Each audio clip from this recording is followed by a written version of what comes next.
To mention, says Beth. What do you love about entrepreneurship? I like the idea of like manifest destiny. Felix says, "Good evening. You're in Texas learning guitar. Nice, nice.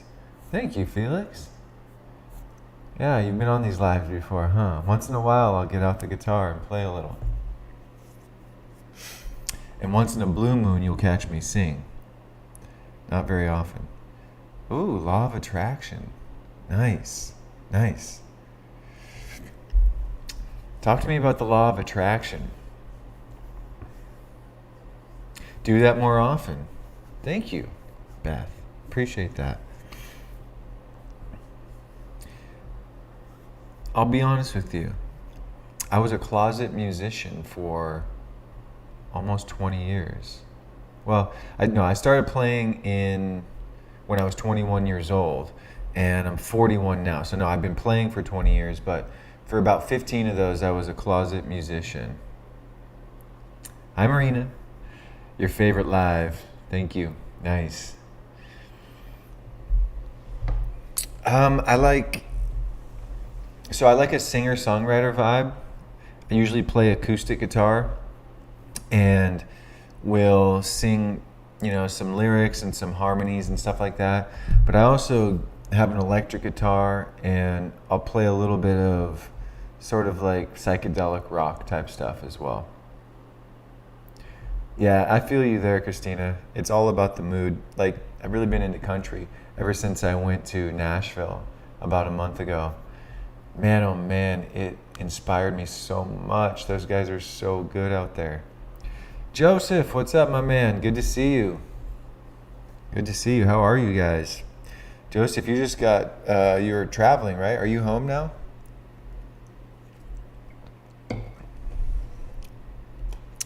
And we were just starting to talk about the law of attraction. What do you guys think about the law of attraction? Trying to play guitar. You play piano and ukulele. Okay, well, you have a definite advantage there, especially with the uke, but even the piano, right? I'm good. Leaving for Paris and Milan for a month. Lucky you, man. That's amazing. That's what I call designing your life right there. Going to Milan and Paris. All right, Beth says, I need to learn everything I can about the law of attraction.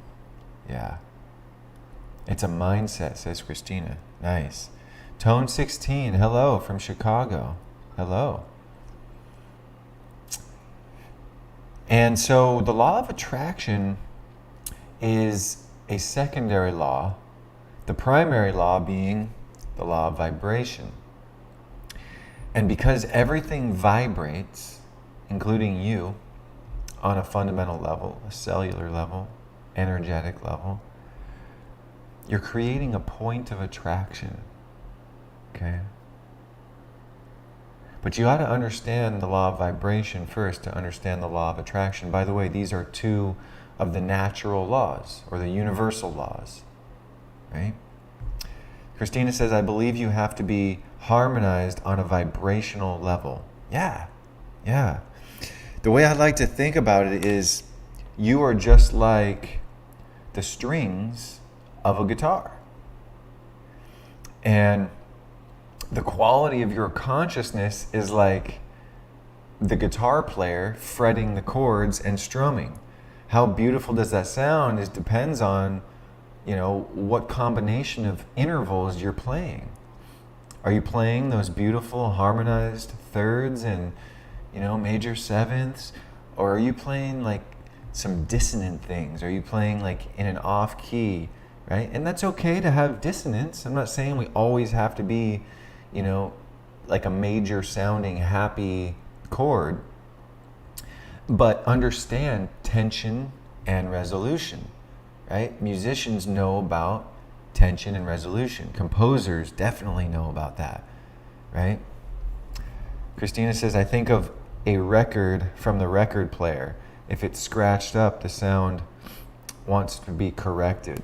Yeah, nice. I like that. I like that. But lately I've been thinking of it more like we are this instrument, right? We are the strings. And the flow of energy to and through you, right? If you've seen back through, right? Kind of centered here at our heart center. This bright white light right here, just beaming out and around. That's important to think about, because in that flow of energy is information. And what's in that information? Well, you've got your belief system, you've got your memories, you've got your expectations, you've got your perspective, you've got your thoughts, your chronic thoughts. And those are all contributing to the chord. It's contributing to how that vibrates you. If you're the strings, then that flow of energy is really caressing the strings, creating a music, creating music, the song that is your life. It's a nice analogy. It's a nice analogy, especially when you start to learn how to become a more skilled musician in your life, right? How to tune your ear to the natural laws, to harmony, You're writing a book on this subject? How cool. Amazing. I'd love to hear more about that.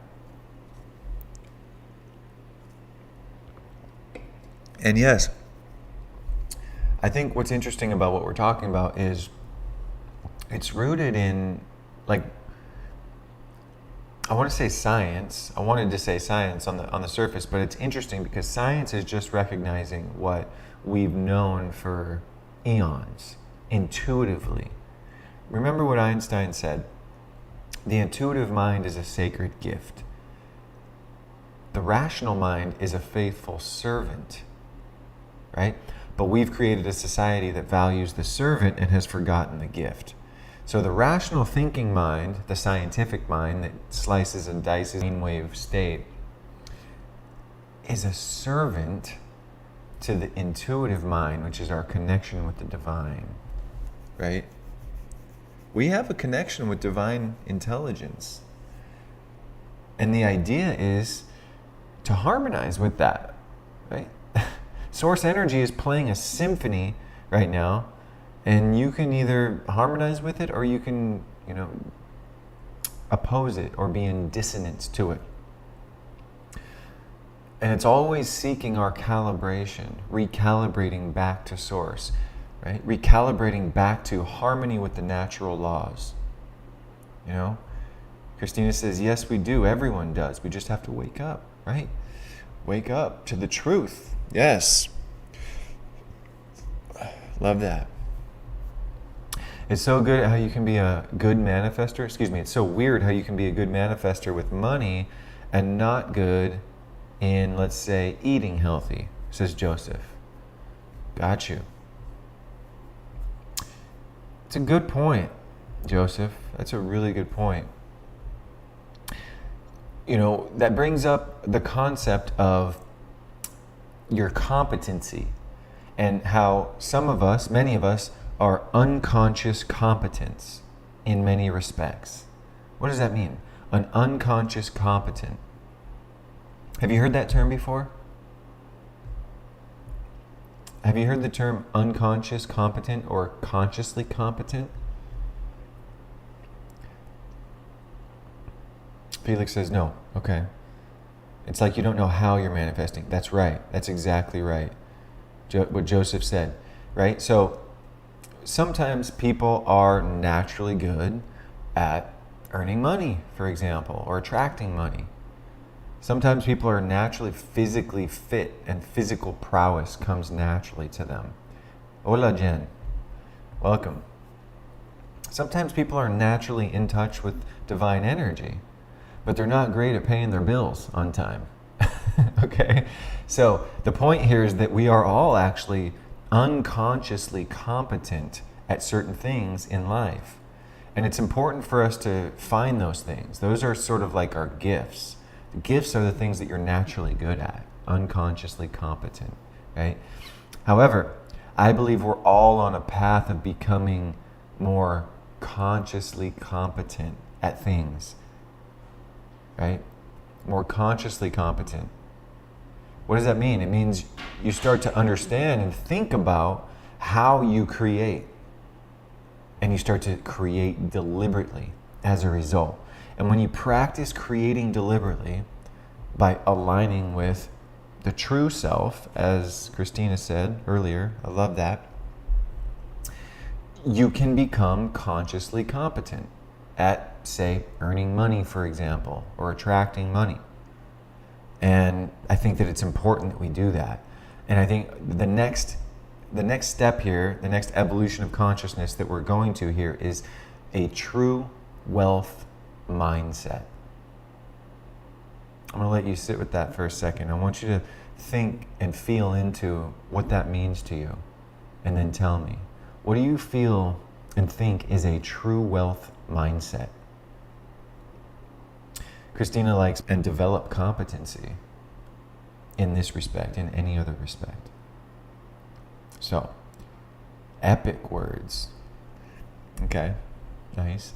But what does it mean to you? Health and relationships are wealth to Jen. Right? That's what came up for Jen. Health, I'm assuming personal, mental, emotional, physical health, and strong, deep, committed relationships. Yeah? Joseph says, we talk one thing, think another, and what we do is completely different. Well, that's not a very pleasant way to live, right? That's the opposite of integrity. That's the opposite of inner alignment and inner harmony, right? We want what we think, feel, say, and do to all be in alignment. I'm going to tell you that from experience. I'm 41 years old. I've got 3 teenagers. I've been married for 17 years. And all I want now is to be an integral man. That is when I say, feel, think, and do in harmony. Because that feels the best. It feels the best, no doubt. Pepper says, setting your mind on making money in a way that makes you happy, that you're gifted at, with a question mark. I love that. I love that, Pepper. Setting your mind on making money in a way, hold on, let me scroll back here, that makes you happy and that you're gifted at. Yeah. Right? The Japanese concept of ikigai is what you're gifted at, what you love to do, what the world needs, and what you can get paid well to do. Where those 4 things overlap, that is your ikigai. I call that your blue flame. Because the blue flame is that torch that's burning hot. You can't blow it out with any old breeze. And it burns off all the byproducts. It's the hottest, most energetic flame. Your flame turns blue when you are fueled by your true heart's desire, which is the closest that we can come to spirit in the physical realm. So I love that. Christina, I like to think of it as meeting myself where I am, then build on that. I absolutely love that too. That's honoring your present moment. That's honoring the divinity of what's being provided to you in this life experience. That's a decision to release resistance. Yeah? Love that. Jen says, I wish I cared more about money. Okay? This lack of synchrony between internal, external, and action is so detrimental to our focusing. Absolutely. Absolutely. On what needs to be done. Creativity is the way out of everything. Nice. Nice, Joseph. I love that. So what I would say is that by creating the inner harmony and integrity being integral with your truth, is synonymous with opening up the flow of creative energy. We're meant to flow energy to and through this human being, this human body, this human expression, right? And I'll give you a little taste of, how the mind operates, a la Bob Proctor, right? We first contact spirit through thought. Thought is a spiritual activity. Watch out for falling in the trap of poo-pooing on thought. Okay, thought is incredibly important. I'm not saying it's everything. I'm not saying get stuck in your head. No, definitely practice dropping into the heart, because the heart has a much stronger electromagnetic field, and it is your center, and it will help heal you and center you. However, don't disregard thought. Thought is our first contact with spirit. And that's right, thought becomes things. So the thought is the seed, and that is your masculine aspect of your mind. That's where you sort of generate ideas, but you actually receive the idea, and then you choose whether or not to accept the idea. That's the masculine part of your mind. You make the choice on what ideas you're going to allow coming in. Now, too many of us aren't choosing. Too many of us are not choosing, and the media, the social narrative, the news, fear is infiltrating our creative center, and we're not choosing. We're just getting bombarded with noise. And that's being planted into the feminine aspect of mind, which is the subconscious. Okay, so we first contact spirit through thought. That enables us to form imagery on the screen of our mind. We choose what we want to think about. That gets planted into the subconscious. Okay? Whatever gets planted into the feminine aspect of the mind, the subconscious, will, by law, come forth into physical manifestation. When they say thoughts become things, they really mean it. It's becoming an electrical impulse in this electrical grid you call your nervous system, literally sending electricity through that grid. When it does, it releases chemistry into the tissues of your body. You then register that in your conscious mind once again in terms of feeling. You feel it. You notice it. You feel it in your body. You feel the chemical hit of that chronic thought, creating a chronic emotion, creating a chronic energy state of being. What does that do? That catalyzes you into action or non-action. So what I'm trying to get across to you is that thinking is spiritual, emotion or energy in motion is spiritual, your resulting behavior, what you do with your hands and your words, is spiritual. And then the results we create in this three-dimensional reality is also spiritual. It's all one spiritual activity. Isn't that incredible? Right? Isn't that incredible? And it's important to know where your degree of control lies. And I know that for many of us, control has become a dirty word. It's become something that we don't want to consider. We don't even want to accept, right? And that's because we've been controlled inadvertently. We've allowed our parents, our friends, our neighbors, strangers, the media, the government, religion, we've allowed them to infiltrate our creative center, and it's controlled us. And so we have a bad taste in our mouth when it comes to control. But here's something that I think is really provocative, but also at the center of what it means to be a human being. We do have a degree of control in this life experience. That's called free will. But you need a little bit more of an understanding of what free will is. Okay? Free will is your choice to align or not. That's what we get. That's the free will. Okay? It is to be in touch with the intuitive mind.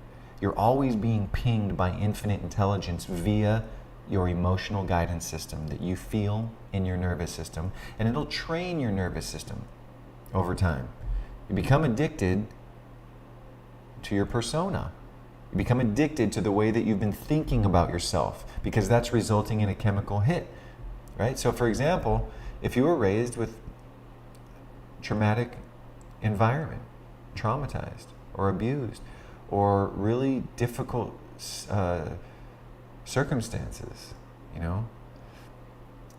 you may be carrying around a self-image, a wounded theme of consciousness that creates this loop, this feedback loop every day of feeling less than worthy, of feeling like a failure, of feeling like you don't have any control, feeling like a victim. Guess what? All those personas, those internalized images of self, they're associated with a chronic chemical release in your body, a chemistry. So it's very literally a chemical addiction, just like, when you reach for a cigarette or a joint or the bottle or, scrolling or whatever it is. Keep in mind that It's always about a chemical hit inside. And that addiction that's coming from the core of your self-image, your identity. The world never taught us who we are, and it was never supposed to. We chose this dream. I love that, Joseph. That is definitely next level right there. That is next level. A lot of people who are kind of feeling stuck in circumstances would feel really angry about that statement. Why would I choose this? Why would I choose myself to suffer? That doesn't make sense, right? The world gave us a limited understanding, and you have to desire to change it. Yeah, I agree. Something beautiful happens in the realization that, maybe I did choose this. Maybe it's ultimately for my enlightenment, my growth. Maybe I chose, right, to remain ignorant of my true self and my higher self for some time so that I could experience this growth, so that I could learn how to focus my attention and my energy on that which is true and that which truly lights me up. Yeah? Does that resonate with you guys? Tell me what's coming up for you with this.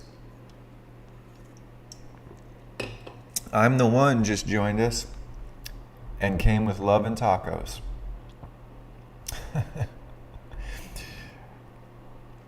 So, we're talking about energy, we're talking about spirit, we're talking about mindset. They're all really the same subject. They really are.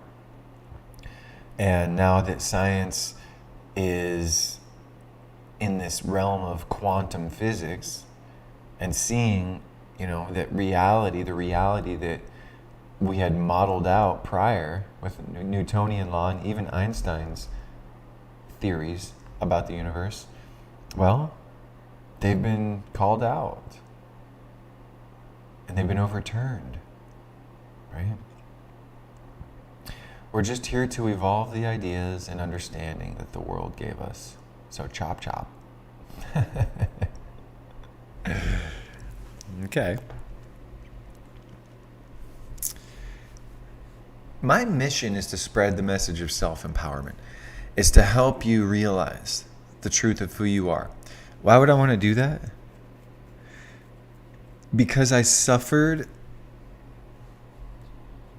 a lot in the dark night of the soul of feeling oppressed, right? My early childhood experiences, my indoctrination were such that I feel like it was ordained for me to do this work, to come to my own divine realization in the process of helping you do it. And I got to tell you, it's been one wild ride ever since I've been tuning into this frequency and answering the call. It's taking me on a ride, right? So no, I don't control at all. I do have a degree of control. I can choose whether or not to align with it. And that's just about awareness, as Christina said earlier. Developing the awareness to know when you're vibrating in harmony or in dissonance. I love what Bob said on this. He said, you can't escape from a prison you don't know you're in. So, waking up from the illusion, right? Maya is the illusion. Talked about in the book, The Four Agreements, the ancient Toltec wisdom. Thank you for your righteousness and beautiful work that you do. I know it's draining sometimes. You're right. It is. It really is. But I tell you what, I feel like I'm gaining the muscle and some endurance when it comes to this work. I can do a hell of a lot more now than I could a year and 2 years ago, no doubt. And it's charging me up even more. It's starting to inspire me even more. And I'm seeing people having breakthroughs. It's so inspiring. Literally, the epiphanies, the breakthroughs that people are having when they wake up from a pattern of thought that's no longer serving them. And then they express self-compassion and self-love and release resistance and gain a higher level of self-control. It's such a beautiful thing.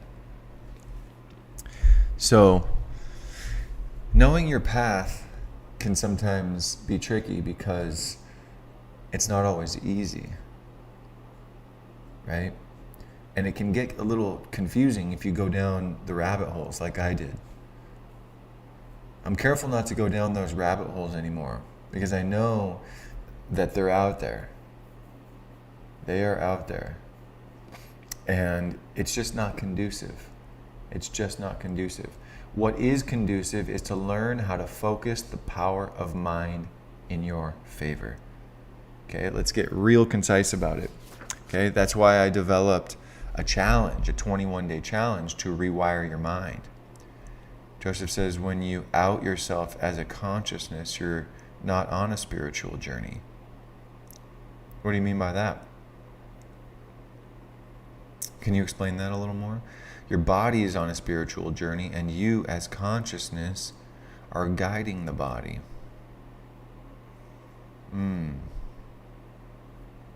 Your body is on a spiritual journey, and you as consciousness are guiding it. I like that. I like that. That is interesting.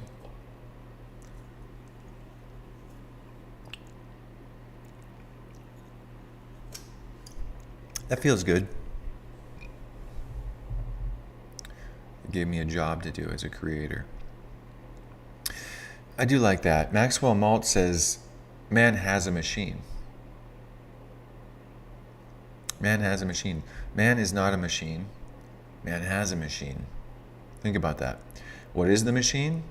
He calls it a servo mechanism, which is your brain and your nervous system. A servo mechanism. Also a cybernetic organism. What is a cybernetic organism? Okay, this is a key point. So stay with me here and ask any questions that may come up. A cybernetic organism is something that makes its way towards a goal by way of negative feedback. Okay, let me say that again. It is a machine, right, that operates in this way. It makes its way to a goal by way of negative feedback. Okay, let me explain. The rocket that was built to go to the moon, they had a destination, okay, that was the goal. And as it left Earth's orbit, it was heading towards the moon.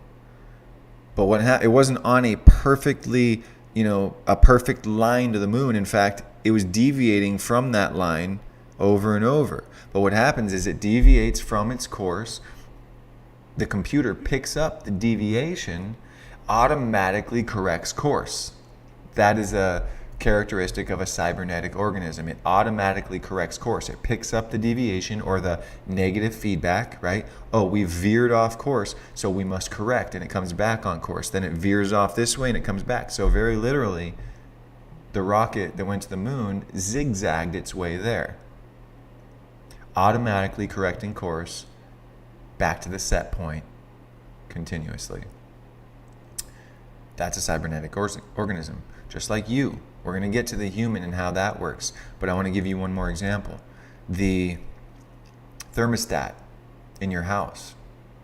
How does that work? Same exact way. You've got a set point. What's your set point? What temperature do you like to keep in your house?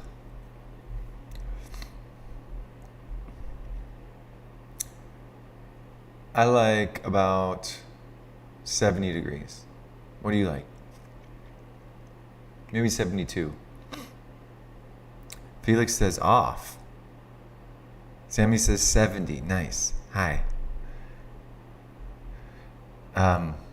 Felix says off. No, but what temperature would you prefer? Are you saying that you don't care about what temperature it is in your house? In the winter? Where do you live? Doesn't it get cold? In the summer, does it get really hot? Do you like wild swings in your home? Or do you like a constant temperature, a comfortable temperature in your home? Okay, for illustration's sake, let's say 70 degrees, right? In the winter time, if you live in Northern California, for example, it'll get down to around 30, 40 degrees. It's going to pull the temperature in your home down. Well, what's going to happen is your thermostat is going to pick up on the deviation. It's going to notice that the temperature is dropping. When it notices that, it kicks on the furnace and comes back up to the set point automatically. Conversely, if it's in the summer and the heat rises, picks up on the deviation, kicks on the air conditioner, brings it back down to the set point. A cybernetic organism continuously recalibrating based on that negative feedback. Okay? That's a cybernetic organism in animals and machines. Now, how does it work with a human being? Same exact way. Except your set point is your self-image. Your set point is your self-image. What is your self-image? Well, that is the paradigm or the belief system that was installed within you in your subconscious mind when you were a child. Unless you've done conscious rewiring work, it's been reinforced every day since. And maybe added to, and maybe you had some other failures as a young adult, or maybe you had some big setbacks or challenges, or maybe you had some wins and a wave of luck, and that can alter your self-image, right? It's not going to alter it too much, though, from what was written in your subconscious at a very young age. Between the age of 0 and 7, you're in an unconscious state. Your conscious mind hasn't really kicked in yet. The conscious mind is like the outer guard. And so without that, everything that happened as a child went directly into the subconscious and written in as a program. And that conditioned your nervous system to think and feel in a very specific way. Okay? Do I believe everyone's born with a good self-image? No, I do not. I think maybe what we're talking about here is tabula rasa. Tabula rasa is the idea of a blank slate. Is a baby born a blank slate? To me, that's a secondary issue that we can talk about, because what happens the minute you're born, in fact, before you're born, even within your mother's womb, you're being conditioned by your environment. What is your environment? Well, when you're in the womb, through your umbilical cord, all the chemistry from your mother. So if your mother is very stressed out when she's pregnant with you, and guess what you're getting programmed with, right? Dad controlled the thermostat. Precisely. Dad controlled the thermostat, and Dad had a huge role in programming your self-image. Okay? This is very true. All the energy patterns of your mother and father from the very beginning are literally written into your cellular activity. Okay? Energetically attuning the frequency of your vibration, literally controlling what is it that you inherited from them? Energy patterns. Where did they get it? Their parents and their social conditioning, and their parents and their social conditioning, and on and on and on and on. So in essence, you are the distillation of all of your ancestors. And here you are, in this present moment, this eternally thin present moment of consciousness in space and time, here, now. The distillation of all your ancestors. Whew. It changes here. I like that, Felix. The buck stops here. That means I am going to be the cycle breaker. I'm going to wake up from this incessant loop. I'm going to recognize a deeper version of self and rewire that self-image deliberately, because that is my divine inheritance, my divine power, my creative ability. And we can talk about the skill of rewiring, the skill of mindset. We're going to get into that, right? But first, I want you to really, really soak it in that the self-image is the set point. What does that mean? Well, look at your life. Look at your results more specifically. What do I mean by results? The big three: health, wealth, and relationships. Mental and emotional and physical health. Okay. Service to others and the inflow and outflow of value, aka your professional life and your financial health. And third is your relationships. Spouse, kids, parents, friends, neighbors, acquaintances, colleagues, bosses, and ultimately your relationship with you. So I'm painting a picture of results, right? What are the results like in your life? I'm asking you this because what I want you to realize is that the results in your life, the manifestations in your physical reality, is a carbon copy of what's going on in your inner kingdom. At the deepest level, your set point is your self-image, your belief system about who you are, what you're capable of, what you deserve, what you're worthy of.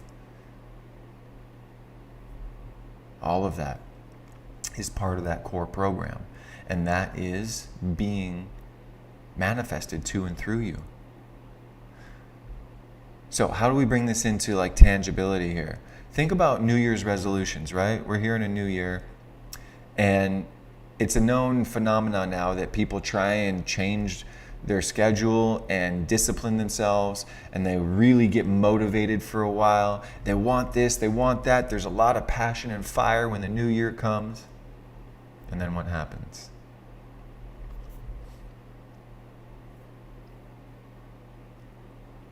It peters out. And the dominant program takes over. A lot of times very quickly. Within days, a lot of times.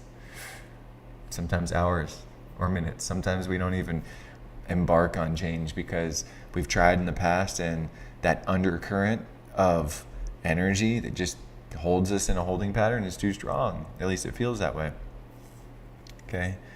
That's evidence of what I'm talking about, the programming that is manifesting. Remember, thoughts become things whether you want them or not. So it would behoove us to think a little more intelligently, right? To use this creative power. Okay?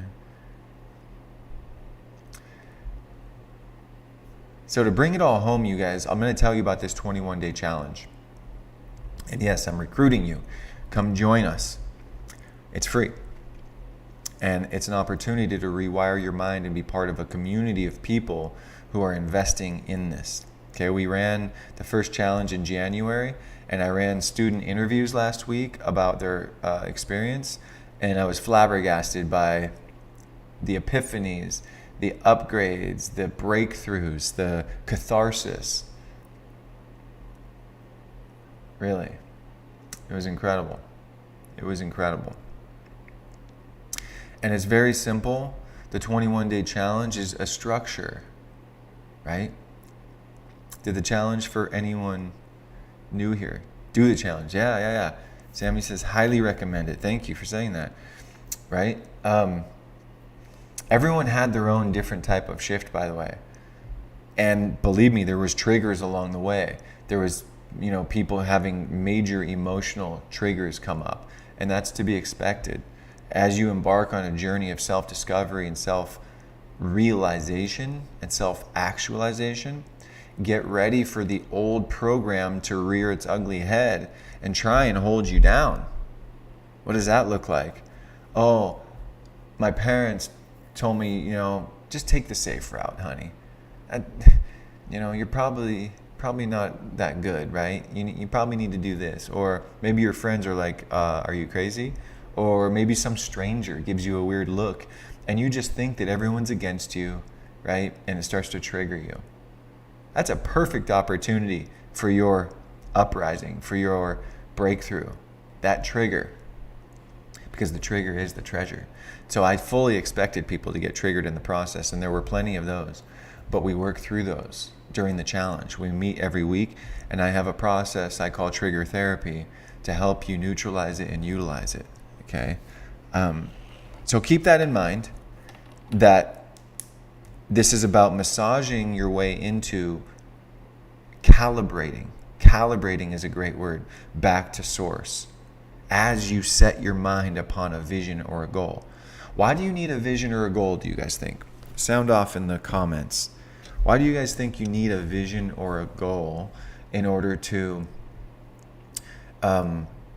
level up your life, right? And in order to create better results in health, wealth, and relationships? What's the purpose of the vision or the goal?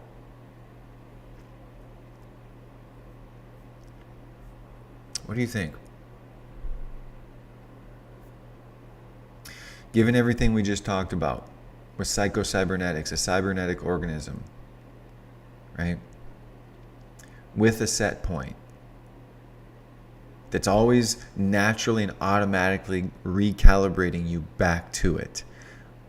I'm giving you huge hints here. Why do you think we need the vision or the goal? Accountability, okay. We provide accountability in the Boost Mindset community with this 21-day challenge. But that's not the answer I was looking for. You're going to need a structure of accountability in order to keep you on track, for sure. Someone just got filtered. Someone just got censored. Some comments in this live were filtered to protect the community's experience. Maddie, Bluebird, welcome you guys. Somebody just got censored. I hope it wasn't you, Sammy. I think it was you because I didn't see it come through. They're always censoring you for some reason. Good evening. So I asked a question. Why do we need a vision and or a goal?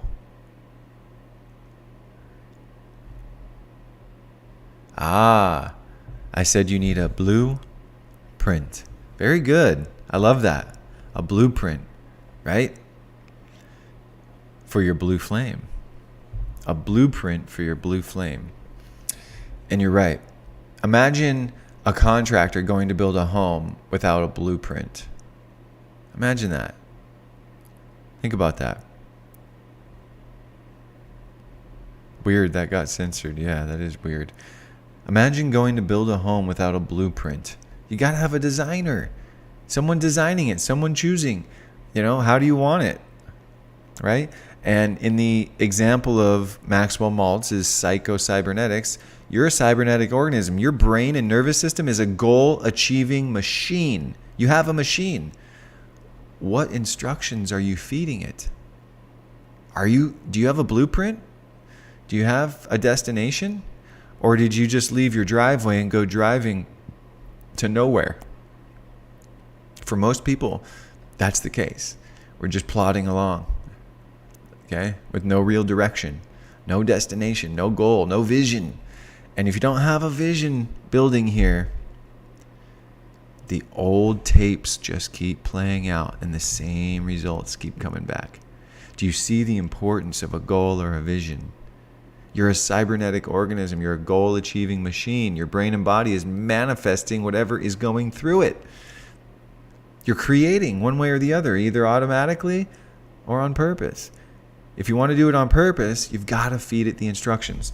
So that is the importance of the Boost Mindset Protocol. If you guys want to join this, click the link in my bio and join the community for free. And we start on Sunday. Okay, it's Super Bowl Sunday at 10 a.m. Pacific time, though, well before the game. We come together and we're going to fill out our purpose map. Your purpose map looks like this. Okay, you've got your purpose, your mission, your goal-achieving actions, and your why. I know this is backwards, but those are the essential elements to this vision, to this blueprint. How many of you guys have challenged yourself to use this thing we call mind and deliberately think about and drop into a feeling state of already having it and being grateful for your vision? How many of you have challenged yourself to do this, not just every day, but twice a day for an extended period of time, like 21 days? That's how long it takes to create a new habit, by the way.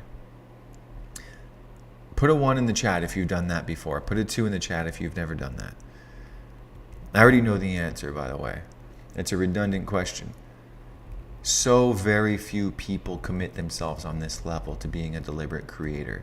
Most of us, if not all, relinquish some or most or all of our power to chance, fate, someone else is controlling it.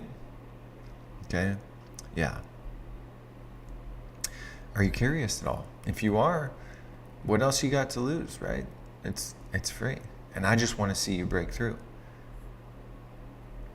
I just want to see you shed limiting beliefs and shed patterns of resistance. I just want to hear you say, oh my God, I can't believe it. Can't believe how much easier it is than I thought before. You know? That's what riles me up. That's what that's what turns my flame blue, is to see that happen for people. To see people have the epiphany when they realize it. But it takes breaking the hypnosis. I just ran a training earlier this week called Break the Hypnosis and Ignite Your Life, right? I didn't have all my goals yet. I need the blueprint. Absolutely, exactly. And when we meet this Sunday for the protocol kickoff, we're going to get out our purpose map, and I'm going to guide you guys and give you some time to feel into it and write it and answer any questions that you may have. Career-wise, yeah. Listen, this goes for men and women. Your career, let's call it your livelihood, is part of your divine flow. It's part of your divine purpose. Your livelihood. Think about that word, your livelihood. It has to do with the flow of energy to and through you. Service consciousness, service to self, service to others. They are one and the same. They are carbon copies. As above, so below. Learning how to channel energy in a more powerful and efficient way is all about creating that crystal clear vision in your mind and calibrating your energy to that. Reconditioning your nervous system to operate on the emotions of gratitude for having that thing. That's reconditioning your nervous system. That's a calibration daily. When you do that, it will manifest by law. Why? Because you are now matching the frequency of it. Maddie, thank you for saying that. And thank you for showing up. I love it when people are diligent and they show up in service of their calling. Even if it's just a little speck of light. It's like a little light at the end of the tunnel. But the more you focus on it, the bigger it gets and the more inspiring it becomes. And you realize the value of walking in faith and courage. You realize the exhilaration of operating in that mode of existence. It's exhilarating. And then you're going to start to notice the dead way of operating, the old way. You're going to feel the chemistry in your brain and body of sinking back into safety versus stepping forward into change and growth. You're going to notice it, and you're going to start to value the feeling of the exhilaration of growth. By the way, that's synonymous with being present. Star student, exactly. Love it. Presence is exhilarating. If you're bored in meditation, just keep going and take this in right now, that it's anything but boring when you tap into spirit. It's exhilarating. And I believe it's exhilarating because it's always new chemistry, right? Earlier we talked about chemistry in the body. I mean, literally chemicals in your bloodstream and in your tissues that are being released. Your body is like a pharmacy. Your body and brain is a pharmacy that's always releasing chemistry. When you reach for, pizza, for example. Look, I love pizza. I don't eat it every day because on one level, I know that what it's doing is releasing dopamine in my brain. I'm getting a dopamine hit. And I have to be careful not to become addicted to the dopamine. That's cheap thrills. That's surface level, right? driven by the reptilian part of my brain, the one that wants survival. Well, that survival part's fine with salt and sugar and fat and all the things that are easy to grab and quick. So distinguish between surface level desires, sex, drugs, alcohol, entertainment. In no way am I saying these things are bad. But what I am saying is, please admit that there's a governor on how much of it is actually enjoyable, right? You do the deed in bed. When it's done, the charge is gone. You don't want to do it again. It's over, right? Maybe you have stamina and you want to do it twice or 3 times. It's like, but all night long, come on, right? Same goes for eating chocolate cake. Same goes for going on a roller coaster. It's gonna get old. It's gonna get old. It's surface level. It's non-fulfilling long term. So it's not about chasing these cheap thrills and cheap pleasures. No. And it's not about abstaining from them completely either. But it's about tapping into a deeper sense and source of joy. Where does that come from? Inner alignment. Releasing resistance, shifting thoughts, deliberately conjuring thoughts and emotions and feeling states that are desirable, that are in harmony with your true heart's desire, your calling. Your calling can be a challenge, though. And so part of it is recognizing the fulfillment and satisfaction you get from standing up to the challenge, stepping into it. Courage and faith, rewiring your nervous system, rewiring your self-image. You feel me? Was I ever a vegetarian? The pizza comment made me think it. No, I was never a vegetarian. Never. And I don't plan to be. I love meat. I keep eating Lay's chips. I need to eat. Maddie, you got me there. Chips are like one of my favorite things. And I don't want to let chips go, but I've had to moderate and keep myself in check, right? And just realize that it's like, I do enjoy eating chips. I love chips. But I don't love overindulging in chips, right? But I do love chips. I do. I love, what are they called? Kettle chips. They're my favorite.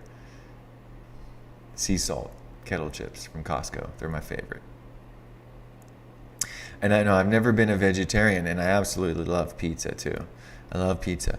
Now, obviously, I'm using the word love in a different context. I'm not talking about divine love. I'm not talking about fulfillment. I'm talking about what humans use the word love for, which is usually just that rush of emotion, that positive emotion, the dopamine hit, right? So I really, really, really like pizza and potato chips. So, however, I also love chicken, rice, and veggies, a healthy, balanced meal. I love eating, you know what I love? I love eating a rainbow. That's my belief. I'm not this kind of guy that believes in eating really strict. I believe in eat what you eat. Monitor your portions. And if there's anything that you're eating and you're feeling guilty about, please recognize that it's not the food that's hurting you, relatively speaking. I promise you this. It's the guilt that's hurting you. Guilt is a toxic emotion if perpetuated over and over and over.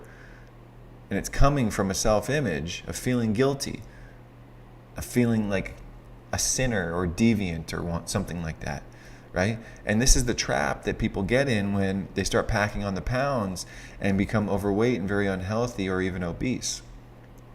They feel very guilty about eating, and yet they feel powerless against it. And so the McDonald's becomes this guilty obsession where you're not even enjoying it, but in fact, you lose the ability to experience joy from eating this way.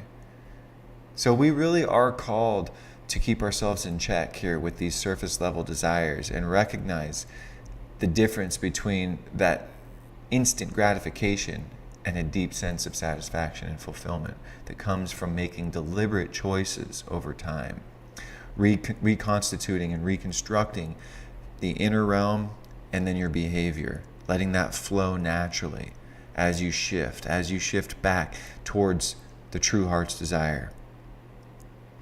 Okay? So I believe in eating a rainbow. It's like I don't care if someone says it. Someone has an opinion on everything. They say meat is unhealthy. They say, have you heard this? Vegetables are unhealthy. Why? Because they don't have legs like animals do. And so instead, they've created toxins that are toxic to human beings. That's their defense mechanism. Have you heard this? This is very literally what carnivores believe. People on the carnivore diet. They believe that animals are healthier to eat. They have legs, therefore they don't have this chemical defense mechanism, this toxic defense mechanism that plants have. And we all know some plants are actually, they have like a potent toxin that you can't eat. And so what I'm getting at here is that depending on who you talk to, you're going to get wildly different opinions on what's healthy to eat. I don't believe any of them. I believe it's 100% an opinion. And that opinion can infiltrate your creative center and make you feel guilty, right? I used to think eating the egg yolks was unhealthy. And so all I ate growing up was egg whites because my dad taught me that. And so an egg yolk became evil. Now I know better. Eat the whole egg. It's incredibly healthy. An egg is so healthy. You get all these nutrients. It's power packed with nutrients in the yolk. Yeah, they used to say, oh, it's really high in cholesterol. Well, yeah, it is. But then they said, well, that creates high cholesterol. No, it doesn't. Go figure. Eating a lot of cholesterol in that egg yolk doesn't actually raise cholesterol in the body. Same thing goes for like a lemon. You drink lemon in your water. Well, guess what? Lemon is acidic. But what does it do? It alkalizes your body. Isn't that interesting? Right? So logic isn't always true. To think that, you drink an acidic thing and it makes you acidic is not necessarily true. To think that you eat this type of cholesterol is going to raise bad cholesterol is not true, right?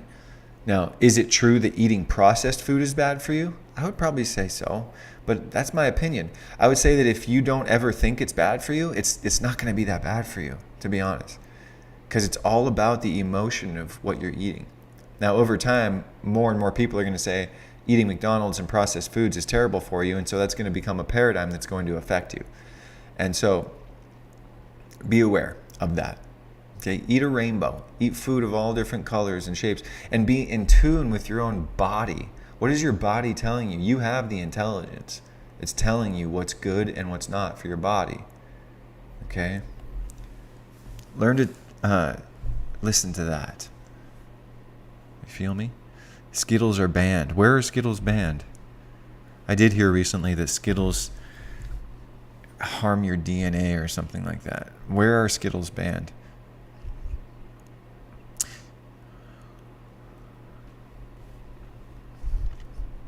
Curious. By the way, I don't believe in banning stuff either that's bad for people. I don't like that kind of control. I don't like making someone wear a seatbelt, making someone wear a helmet, making someone eat certain food. It's like, I don't believe in that. Let people decide for themselves. That's my opinion on that. In California, they've banned Skittles. Holy crap. Wow.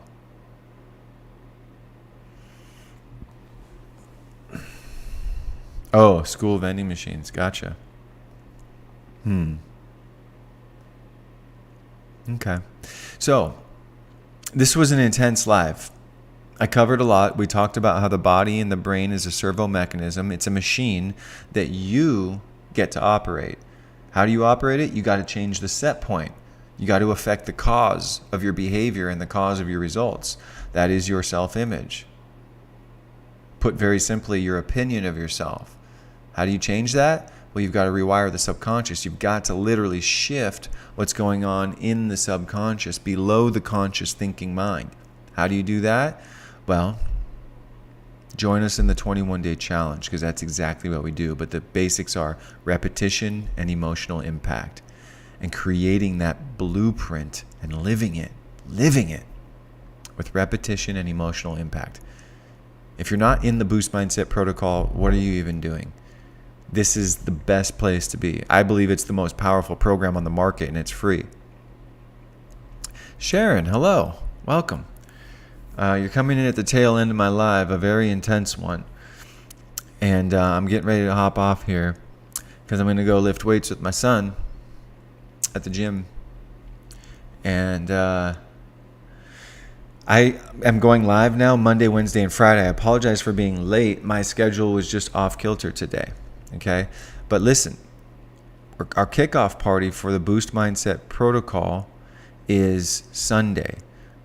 Once again, join us. Click the link in my bio that says join the Discord community, or join the Boost Mindset community. Okay? You come right in, land in the landing page.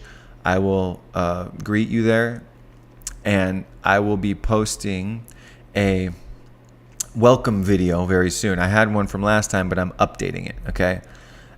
What you really need to do is register for the training on Sunday, the kickoff party. That's at 10 a.m. Pacific time, okay?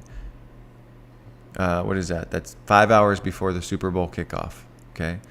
That's Sunday at 10 a.m. Pacific time. How do you register for that? You got to come into the community first, the Boost Mindset community. Once you're in there, you're going to see a link from me, an announcement from me. Keep your eyes peeled for an announcement from me, okay? People that are already in there are already registered, okay? But anyone who comes in, you need to register for that and join us at 10 a.m. Pacific time on Sunday. When you join us there, I'll give you all the information on the protocol. I'm going to help you fill out your purpose map, okay?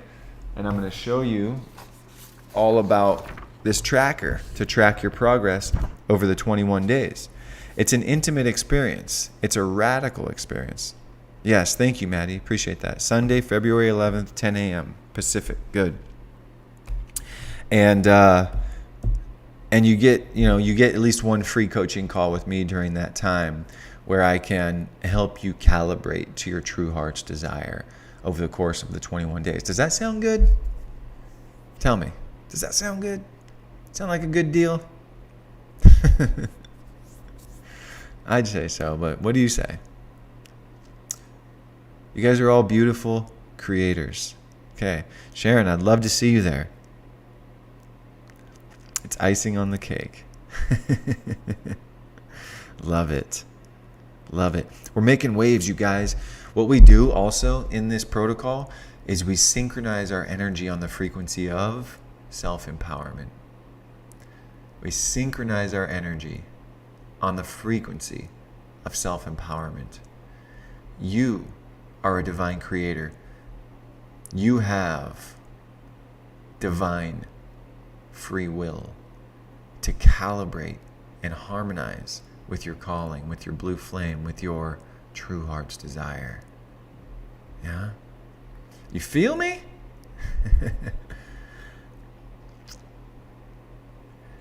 All right, I'm hopping off here in just a minute, and then we're going to go, okay?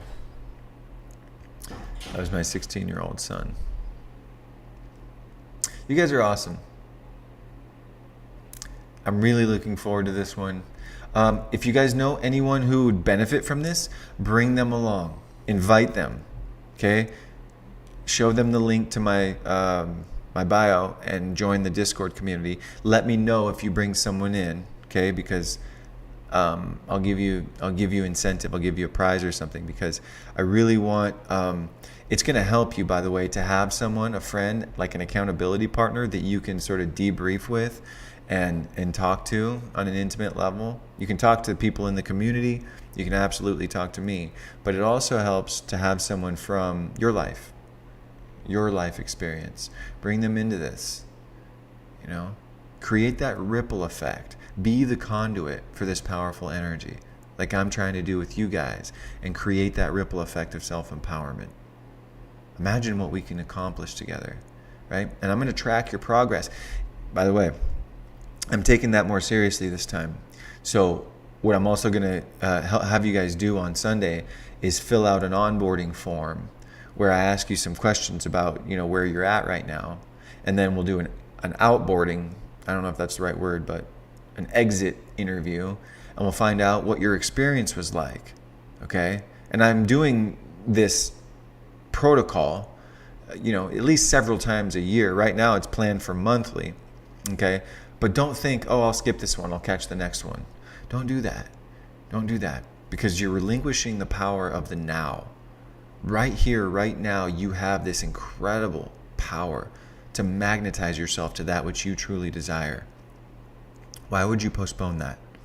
There's no reason, right? There's no reason, especially when there's no financial commitment here.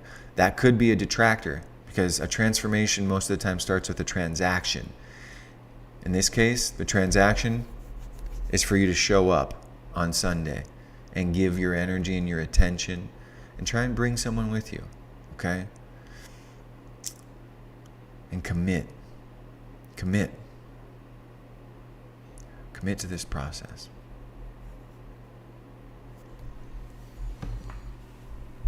Any questions?